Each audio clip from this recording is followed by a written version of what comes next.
Murume wekuEpworth otiza mukadzi wake achirepwa nemumwe murume waaisaziva mushure mekunge athretenwa kuti ndinokubaya nebanga. Kusangana kwatiri kuita zvakare pachanel ino, chanel yeZim Witness TV, pandinouya nemaupdates akasiyana-siyana.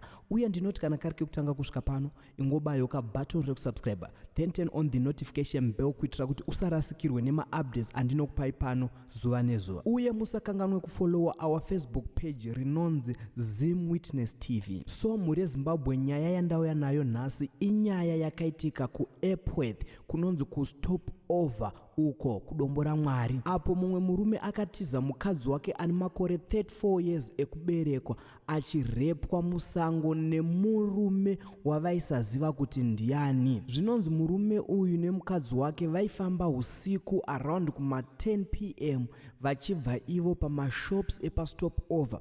Vanonzi ivo vakasangana nemumwe murume akatanga kutaura iye achiti, ko iwewe uri kufamba nemukadzi wangu sei? Asi mukadzi akati munhu uyu aisamuziva.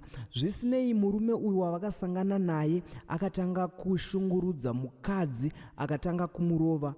Zvisineiwo, muridzi wemukadzi akada kudzivirira mukadzi wake, asi mhondi iyo yakati, kana iwewe uchiona zvakakunakira, ibva pano izvezvi ndisati ndakuuraya, nekuti ndoda kutanga ndakuuraya ndozorepa mukadzi wako. Then murume akatoona kuti panapa kuti ndirarame zviri nani zvangu ndiende, mukadzi asare achirepwa zvake. Mukadzi uyu ane makore 34 years ekuberekwa anonzi iye akarepwa 2 times pasina protection. So mukadzi uyu akazofamba iye akasvika kumba kuti ataure nemurume wake achiti, aiwa munhu uyu handimuzive, asi murume wake akaramba kunzwisisa akati, aiwa munozivana, so handingakwanise kugarisana newe. Zvisinei, mukadzi uyu kutaura kwatiri kuita izvezvi ari kugara panext door and ari kurapwa iye kupara renyatwa, uko kwaari kudzivirirwa kuti asakwanise kubata chirwere chepabonde. Imagine uriwe muridzi wemukadzi arepwa, uriwe wanzi ndinokuuraya, uri kufamba nemukadzi wangu, unoitongo sei nyaya iyi?